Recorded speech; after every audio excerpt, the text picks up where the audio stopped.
Okay guys, it's time for Strider 2. We looked at Strider 1 in my last video, and let's move on to the sort of unofficial sequel. Although it was approved by Capcom, this isn't a conversion of Strider 2 in the arcades. That came out many years later. So yeah, Strider 2 long play review for the Amstrad CPC, as always. Now is the loading screen. Oh, nice and colourful. It's pretty good.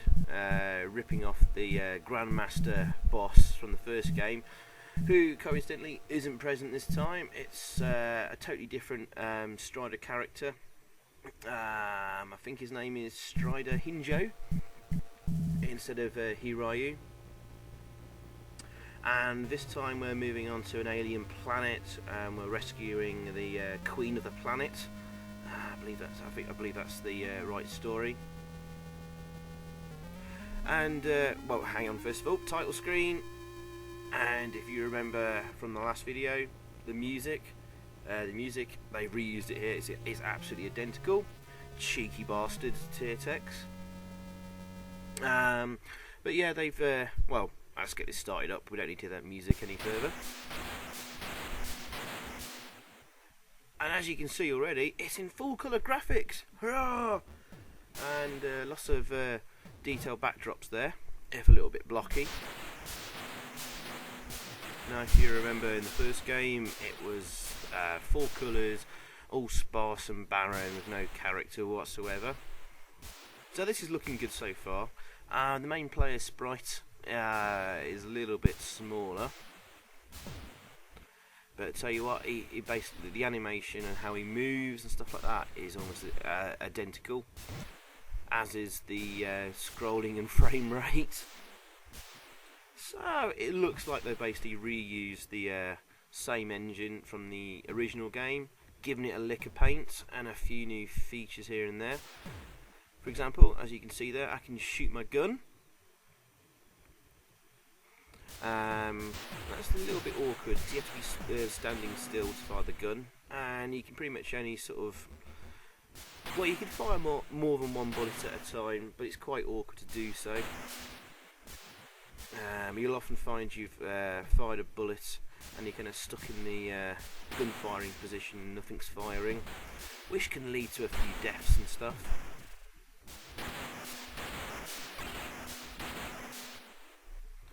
Nice explosions there. You get about 3 different sort of enemy sort of sprites per mission. We've got these running guards. Saw the birds flying at me earlier. And oh yeah, we've got the gun turrets as well. Now you see, I've already taken quite a few hits in this. You know, I'm not trying to sort of do a perfect run of this without losing any energy, because the game's too easy anyway. You can take plenty of hits and lose lots of energy before you die. The only thing is, if you do die and lose a life, you start back at the very start of the level. Whether that's going to frustrate you or not, I don't know. But get 4 lives. I think they increase with a certain score level. You get a bonus life or whatever. There's plenty for this game. And like the last game, it's got 5 missions and 5 levels. But this time things are a little bit longer, and there's a few places to explore now. It's not so much of a linear route. For example, I could have avoided this whole sort of section I'm in at the moment with all the lifts and stuff, and just carried on to the end. But the reason why we're exploring here is because we're picking up sort of energy tokens. You saw me pick up one just a second ago, and that increases a bar in the status panel, and that's the bar on the left above the lives count. And the more energy you collect for that, the more energy you have for when you confront the end of level boss and guardian. You turn into like a giant wheeled robot, which you can use to attack the boss. I'll come on to that in a second. And by the way, I think I missed one energy pickup right at the start if you move left. But anyway, oh, there's an energy pickup. As you can see, that increases. Your actual energy itself, there are no pickups to increase Strider's energy. So do keep an eye on that. Those birds get quite annoying.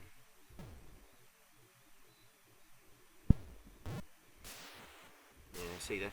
So you know that pretty quickly move on the screen, and they're sort of already on top of you there. So you know you tend to lose quite a bit of energy. Won't worry too much. As you can see there, Strider, he's still cartwheeling around the screen rather nicely. Still don't have the sliding on the floor move, and we can't hook onto ceilings either. But you can still climb up walls though, only certain walls though, and you can jump on ropes and chains and stuff. Oops. You pick up there. The end of level boss encounter is just coming up.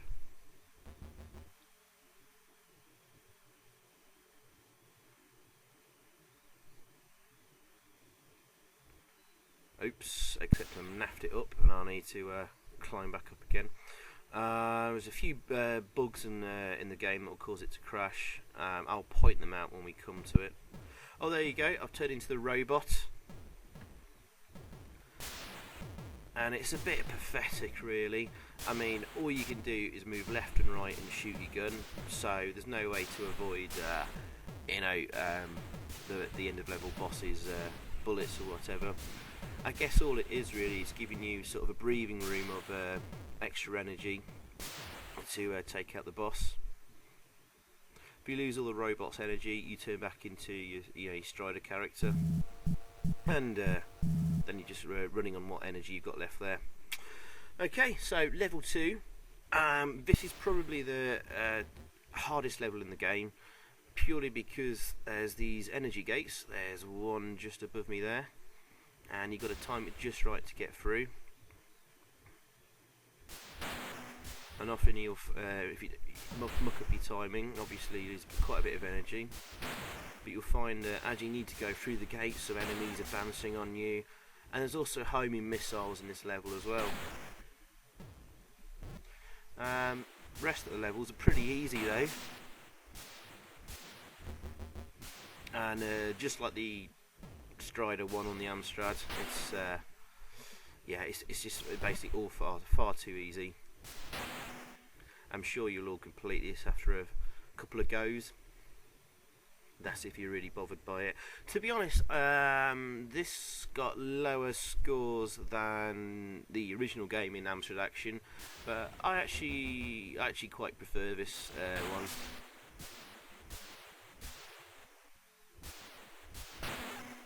It's not as cool, basically storyline, plot, and locations you go into, but it was all far too poorly presented in the original game. At least this has got nice sort of mode naught full colour graphics, if it is a little blocky. The animation's still decent, it's just the scrolling and frame rate isn't very impressive. But this certainly gives a much better impression, first impression at least, than the original conversion.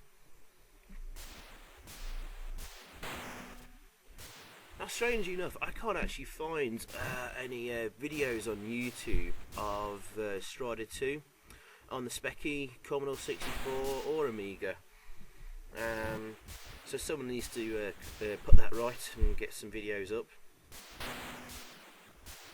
So I guess this might get quite a few views from people wanting to see what Strider 2 looks like.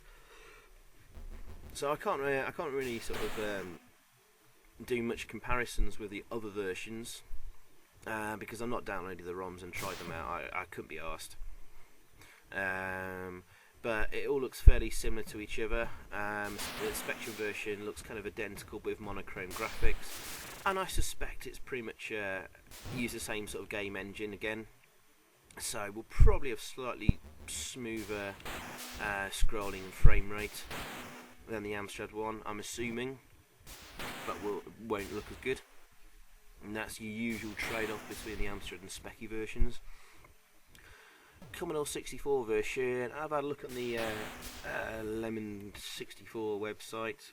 The graphics don't look very good at all to me, but they seem a little better defined, so that will just come down to personal preference. Flip a coin on that one, whether people will prefer the Amstrad or Commodore 64 graphics. No idea how it plays.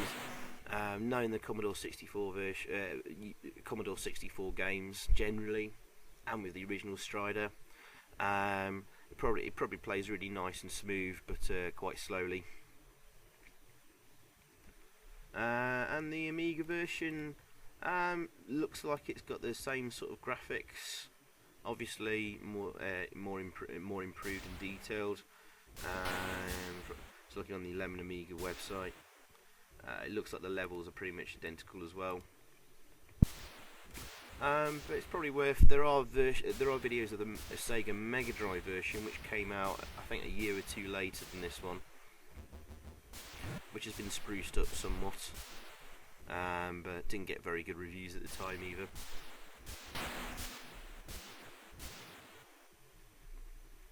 Oh, that's a nice pink sky there. Goes to show what a good colour palette the Amstrad had. You know, it's a very vibrant pink colour. Some really nice blues and oranges and greens and stuff. Love the Amstrad CPC palette, and I love to see it used. You know, even if you know, it's only really gets used to a good extent using mode naught mode, and it tends to be very sort of blocky. I don't care. I like big chunky pixels and lots of colour. Good stuff. Now we should be coming up to the end of level Guardian on this level, which is basically 2 tanks, and we've got all the energy pickups of the robot. Now I've been pretty careless on this level and the last one. I've still got plenty of energy left. Just watch out for the energy gates earlier in the level. They'll tend to sap your energy if you don't time it right. So here we go. We're the stupid robot, which is basically just a stationary sprite moving left and right. Not very good. Likewise, this tank here, no animation. So these boss encounters are pretty pathetic.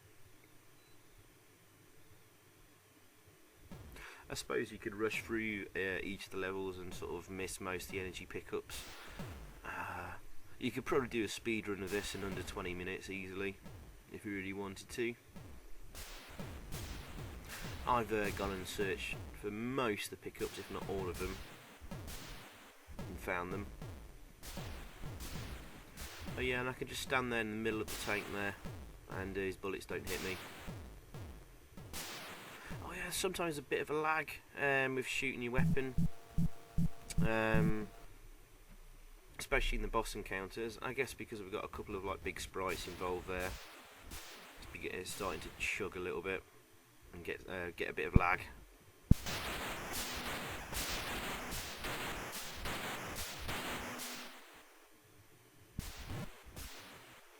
Right, so 3rd level.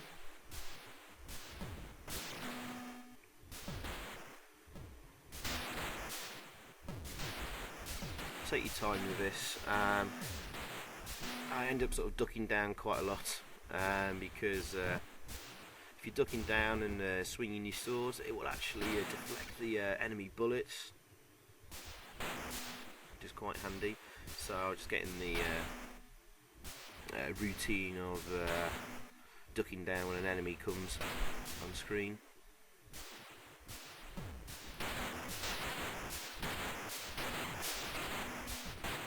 Yeah, so there's 5 levels in the game. This is obviously level 3.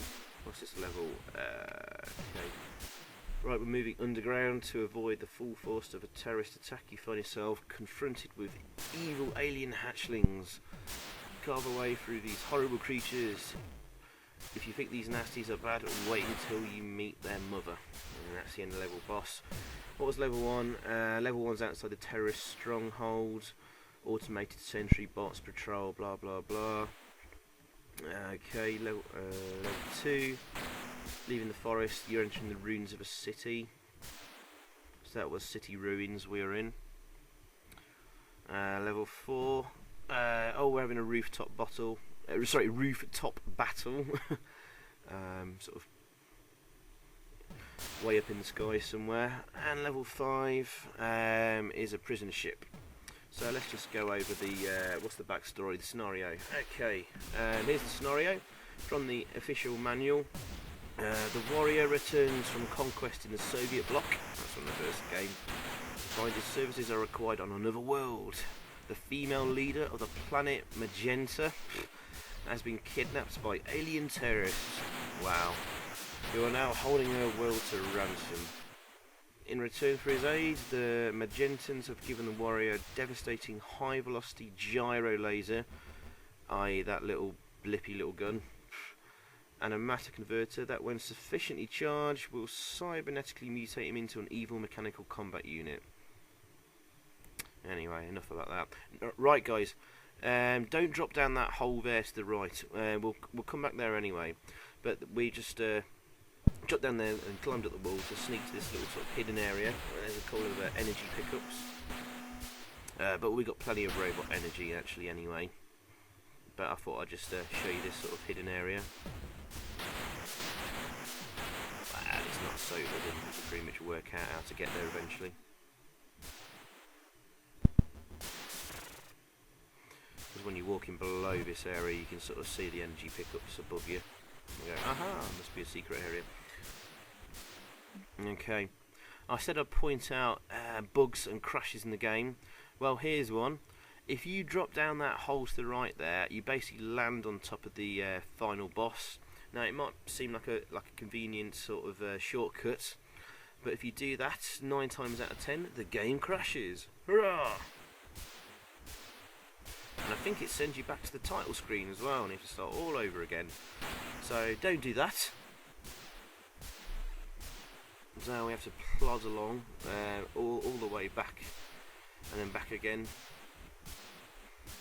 Now I think there was another crash I experienced, and again it was something to do with an end level boss. Basically, sometimes they appear earlier than what they should do, depending on which area you've reached.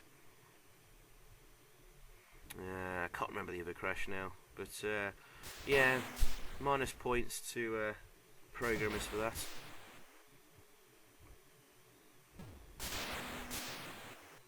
I'm just taking a time here. Still get hit. No music in game, of course, as well. Ah, here's the end-level boss. And he's appearing a little bit too earlier because we've not reached the point where we turn into the robot, but we have now. As you can see, you can only it's automatically turned into a robot. You can't sort of press a key to change into it whenever you want. Despite what the manual tells you, according to the manual, you have to press the, it says here, press the enter key to turn into a robot.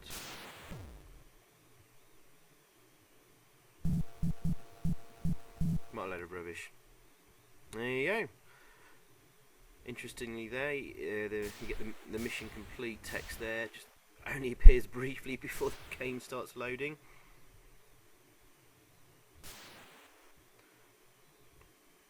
Now this is a pretty short level, and again the boss seems to appear earlier than what he should.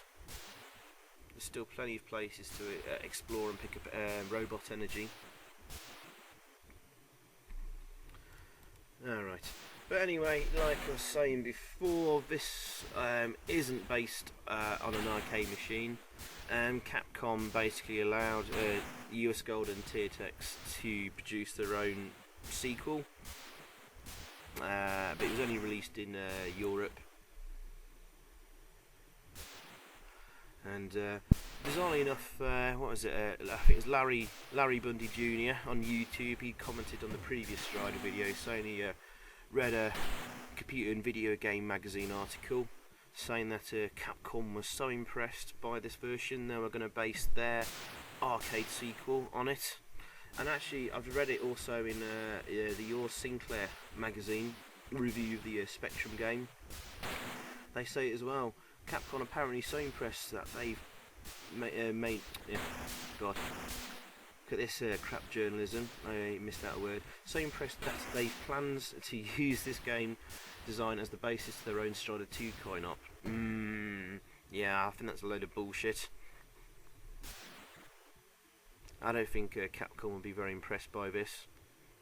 Maybe Capcom USA and US Gold had the same financial backers as something. Who knows? They're in cahoots with each other. I seriously doubt it. That any plans to base an arcade game on this, because it's pretty crap, really. So there was a Strider 2 actually released in the arcades. I think it was released in 1999, so it's quite late for an arcade game. And it was also ported to the PlayStation. I think I've given it a go on MAME ages ago, and I wasn't that impressed by it. It was just too busy and too much stuff on the go.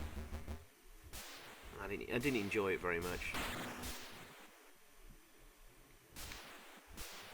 But it's certainly better than this.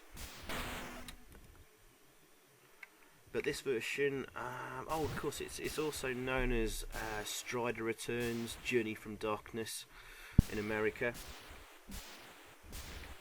and that may be what I think that's what the Mega Drive, Master System, and Game Gear versions were released as. And they're pretty similar to this, but slightly redesigned levels and other stuff on the go.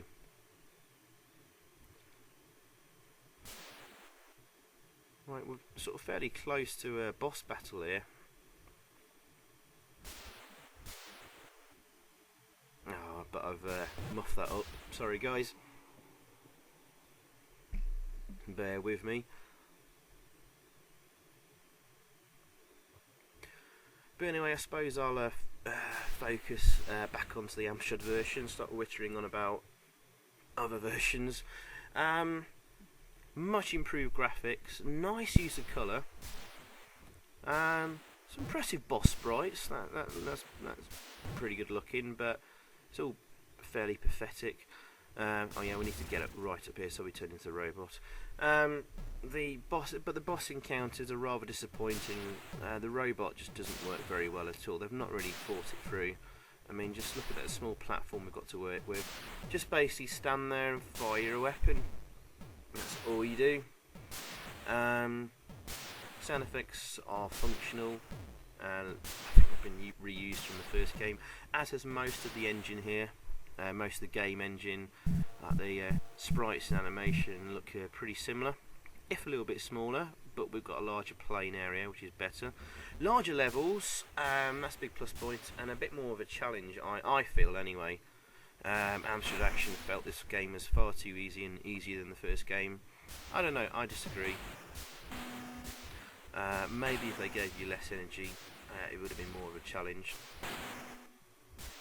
Wouldn't have been hard to implement basically a choice of difficulty on the title screen. You know, just start the game with less energy and more enemies. Yeah, music was crap. It was just using the title screen. It's been reused from the first game. Controls are generally responsive, but there's a bit of a lag when you're fighting the bosses for shooting your weapon, and that can be annoying. I think they've gone to far more effort in this sequel than they did with the original conversion, which says a lot about US Gold and Tiertex, really. Just churn it out quick and easy and cheap and cheerful, and people will buy it in their truckloads. And you do. And we did. I'm sure this sold hundreds of thousands back in the day. But yeah, at least we got scrolling on the go here. The frame rate is not very good. When you got a full background there scrolling, you can really notice sort of the frame rate there, and it's sort of scrolling in chunks really.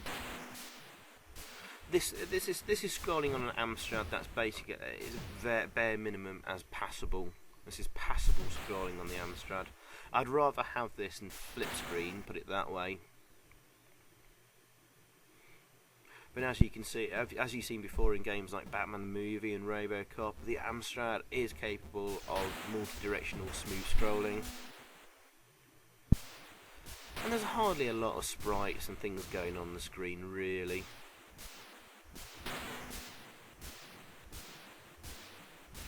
But I rate this higher than the original game, at least. Well, when I say the original game, not the original arcade version, the conversion of Strider one that Amstrad got.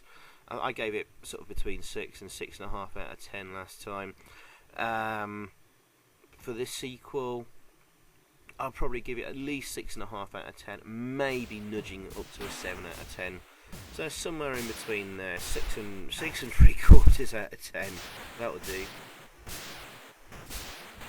Now we're not far off the end here, and we'll see shortly. I think on the sections below, there's loads of prison cells, and the manual sort of hints that you're supposed to sort of search the prison cells for the captured Magenta Queen. And there's arrows pointing to sort of like buttons that seem that would indicate you can open the cell doors and stuff, but you can't do anything. So maybe it's a feature.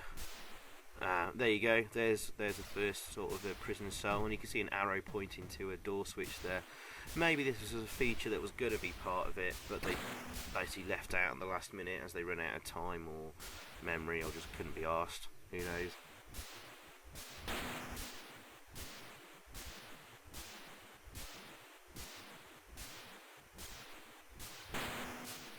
But yeah, definitely comparing this to the other Strider game on the Amstrad, I think this is it's a touch better for me. Even though magazines seem to disagree. I would imagine it's probably the same for the Spectrum version as well, at least. There's just a lot more to this. At least we've got some nice backgrounds and backdrops on the go here. Even if it is all a bit sort of unimaginative and mindless.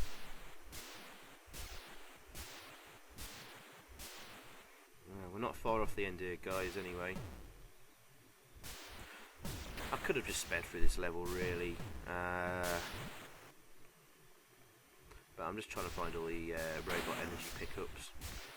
I think, well, to be honest, you probably need them on this level for the final boss encounter. You also got to watch your own energy levels, because you're going to lose a big section of it in the sort of the sub-boss before the main boss. Now we'll come to that in a second. There we go. We've got all the energy pickups now. Dead end.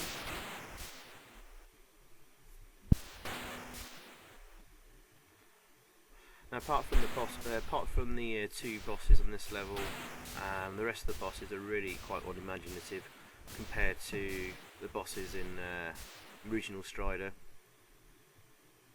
I don't know if it's the same on the basically 16-bit versions, Amiga and Mega Drive, but anyway, who cares about them?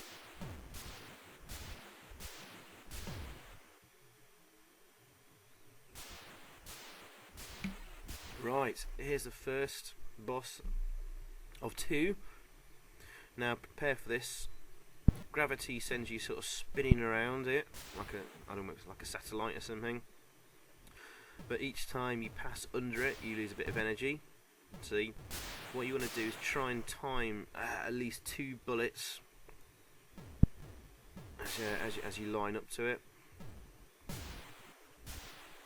But there's horrible lag on the go here, though, which will prevent you and prevent me from getting your bullet timing right. You could be there hammering the fire button away and nothing's happening because the game's basically chugging and lagging. Grr. Oh, we've got a couple of bullets there. Yay, and we did it. You really want to get about 3 or 4 bullets per rotation. As you can see, it's taking off a huge chunk of energy. If it gets too low, when we reach the boss at the top there, he already takes a swipe at me, and oh damn it! Problems getting on that platform there. We've missed the lift. Got to wait ages for it to come back now. But yeah, he will take a swipe at you when you get to the top of the lift there, and take up a chunk of energy. So if your energy is right low, you could end up dying. So do watch your energy on this level, guys.